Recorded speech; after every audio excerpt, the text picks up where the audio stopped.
In this section, we'll look at dividing radicals.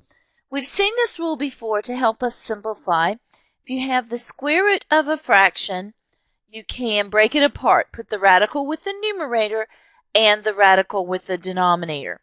If there was anything underneath that you could simplify, you could do that first. For our simplification rules, basically there are two things we have to make sure of in the end. There cannot be a radical in the denominator, and there cannot be a fraction under the radical symbol. For these first three problems, I see a lot of perfect squares there. So we'll go ahead on the first problem, break that radical with the numerator and with the denominator. And then we can simplify. Square root of 25 is 5. Square root of 36 is 6. Next one. We'll break it with the numerator and with the denominator. Square root of 81 is 9. Square root of 100 is 10. And our third one, we'll break the radical apart with the numerator and with the denominator. Square root of 121 is 11. Square root of 49 is 7. Our next two problems have some reducing that we can do before we break the radicals apart if we see it. On the first one, these numbers are both even, so we can divide by a factor of 2. So we will do that, but we'll keep one radical. 2 into 18 will go 9 times, and 2 into 32 will go 16 times. Now we can break it apart, put the radical with the numerator, radical with the denominator. Square root of 9 is 3. Square root of 16 is 4. Next problem. This one is not quite as obvious, but there is a common factor of 3. So we can divide both by 3. We'll still be under one radical. 3 into 75 goes 25 times. And 3 into 48 will go 16. Then we can break it apart. Square root of 25 over square root of 16. 25 is a perfect square, so 5. And 16 is a perfect square, so 4. So 5/4. For this next problem, we're going to do what's called rationalizing the denominator. When we look at this problem, there's not anything to break down there. There's not a radical over the whole thing.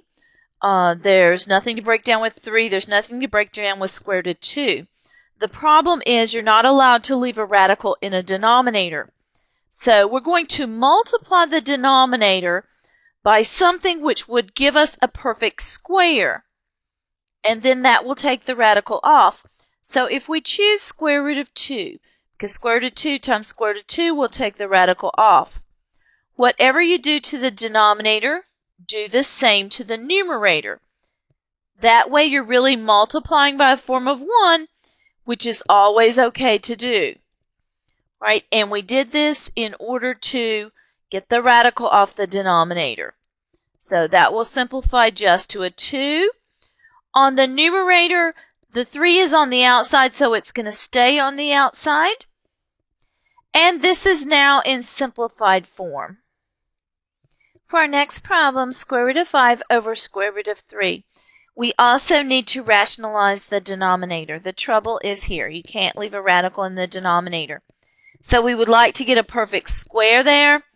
A very easy thing to do is multiply by the square root of 3. You have to do the same to the numerator. This will take the radical off of the denominator to give us just a 3. On the numerator, your radicands will multiply together and stay under the radical. That is simplified form. For this next problem, square root of 1/2, there is nothing we can simplify underneath the radical, so we will break the radical apart and put it with the numerator and with the denominator. We can simplify the square root of 1 is just 1. And nothing we can do right now with the square root of 2. Right, we're not allowed to leave a radical in the denominator. So we want to make a perfect square. If we multiply by the square root of 2, it will take that radical off. So we'll go to the denominator, square root of 2. Whatever you do to the denominator, you have to do the same to the numerator. Will give us square root of 2 on the numerator, and denominator will just pull the radical off. You are not able to do any reducing here. You can't reduce with something that's not under a radical and something that is. Our next problem, 6 over the square root of 10. We also need to rationalize this denominator. We cannot do any reducing right now. So we'll go ahead and work on that denominator. If we multiply by square root of 10, that will take our radical off. Do the same to the numerator. And that will give us a 10 in the denominator with no radical. 6 times the square root of 10 on the numerator. And now you're able to reduce a little bit on the outside of the radical. With the 6 and 10, they have a common factor of 2. So 2 will go into 6 3 times, and 2 into 10 will go 5. So this gives us 3 times the square root of 10 over 5. For our next problem, 6 over the square root of 12, you could actually simplify the square root of 12 a little bit. It has a perfect square in it. It has a 4. So if we break it down, we have 4 times 3. When you see that perfect square, you could go ahead and take the square root, which is a 2 on the outside. Or you can break all the way to primes. And there's your 2 that goes on the outside. Whichever way works better for you. 1, 2 outside, and the 3 stays underneath. Bring your 6. And we still have to get rid of this square root of 3. So we'll multiply numerator and denominator by square root of 3. On the denominator, this will give us a plain 3. Now we already have a 2 there. And numerator, we have 6 times the square root of 3. When you multiply out the denominator, it gives you a 6. That 6 will cancel with the 6 on the numerator. 2 times 3 with the 6. This will simplify just to square root of 3. Next we have 5 over the square root of 8x. We can't leave this radical in the denominator. It will simplify some right now. So we could break 8 down to 4 times 2. And the 4 will keep going, or you can realize there is a perfect square. Take your square root. Right, so if we broke all the way down, there's our square. So 1, 2 is going to the outside for that group. The other 2 and the x will stay under the radical. And now we have to get rid of this radical under the denominator. So we will need to multiply by the square root of 2x. Do the same to the numerator. Right. Square root of 2x times square root of 2x will take that radical off. You already have a 2 sitting there. So 2 times 2x. Numerator, nothing to do, really just write them together. And then we'll clean up. On the denominator, we have a 4x. So 5 times the square root of 2x over 4x. There's nothing here that will match up with the 5, so that is simplified form. We have a little bit of simplifying we can do first on this problem. On the numerator, the 5 is a prime, nothing to do, but the y squared, square root of y squared is just y. On the outside of the radical, the 5 is going to stay. And for 8, we just looked at an 8. 8 is 4 times 2. And 4 is your perfect square. Take the square root of 4. We'll go on the outside, which is a 2.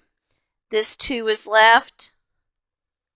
And your x is left. If you have trouble here, you could always go to primes, and there is your square. Take a 2 out for that group. Right, now we're not allowed to leave this square root of 2x in the denominator. So if we multiply by square root of 2x, that will get the radical off. Do the same to the numerator. For the 2 on the denominator, it will just give you a 2x. All right, you have a 2 on the outside. On the numerators, this y will stay on the outside, and the radicands will multiply together to give us 10x. And there's not any simplifying there. Those are primes, so they didn't have any squares in there. Right, and we will just multiply the denominator back together. So y times square root of 10x on the numerator. Denominator will give us 4x. There is nothing in common between the 4x and the y that's outside, and so this is simplified form. For our next problem, 3 times the square root of 5 over the square root of 2. There's not any simplifying we can do right now with the radicals, and so we'll go ahead and rationalize that denominator. So we're going to multiply by the square root of 2 to get the radical off. Do the same to the numerator. That will take the radical off to leave us just a 2. The 3 will stay on the outside. The radicands will multiply together on the inside. And that is simplified form. For our next problem, square root of 25 over x. We will go ahead and break the radical with the numerator and the denominator. On your numerator, 25 is a perfect square. Take the square root. So you have 5 over the square root of x. Now we have to rationalize that denominator. So we're going to multiply by the square root of x on both the numerator and denominator. And on the denominators, that will pull the radical off to leave us just x. Numerator, we will have 5 times the square root of x. That's all you can do. You cannot simplify between the plain x and the square root of x. Our next problem, square root of 1 over 18x. First, let's separate it and take the radical with the numerator and with the denominator. So square root of 1 over square root of 18x.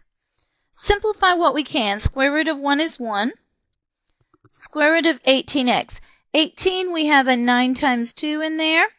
And 9 is a perfect square. You can take the square root or you can go on to primes and your 3 will go out.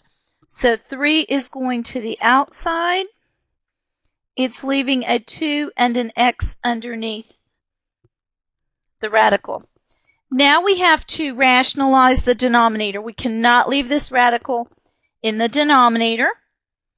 So to get rid of it, if we multiply by square root of 2x, that will make a perfect square. Do the same to the numerator. So on the numerator, we get square root of 2x. On the denominator, square root of 2x times square root of 2x just removes the radical. So it leaves you 2x times 3, which will be 6x. For our next problem, square root of 2x over 45. I would first break the radical with the numerator and with the denominator. 45 has a 9 in it, so it's a perfect square. You can go ahead and take the square root, which is the 3 to the outside, or you can do primes, and there is your 3. So 3 on the outside, 5 stays inside. Square root of 2x on the numerator. And now the trouble is the square root of 5 on the denominator. So you have to rationalize that. We will multiply by square root of 5 on the numerator and denominator. And on the denominator, that will just pull us out of 5. So we have 3 times 5, which is 15 on the denominator. Numerator multiply underneath the radicals will give us 10x. That's all we can do. You cannot do any simplifying between the 15 and the 10 because one's under the radical and one is not. A couple more problems left. For this one, right now it's all under one radical. There's nothing underneath to simplify. So go ahead and break it into 2 radicals with the numerator and with the denominator. Neither one of these has any squares inside, so we're ready to rationalize the denominator. We need to multiply by square root of 2y. Do the same to the numerator. And then for the denominator, the 2y will come out from underneath the radical. On the numerator, they're just all going to multiply underneath to give you 10xy. And that is simplified form. All right, last problem on this section. There's nothing to do on the numerator. For the denominator, we can break that down. 20 has a square in it. It has a 4. So we have 4 times 5. It is fine to go ahead and take the square root of 4 is a 2 on the outside. Or do your primes, and there is your 2 to go to the outside. We have 5 and x left underneath the radical. On your numerator, we have a 1. So we want to rationalize the denominator. The square root of 5x is the only thing that's a problem. So we will multiply by that. Do the same on the numerator. This will give us square root of 5x on the numerator. On the denominator, for the radicals, the 5x will come out.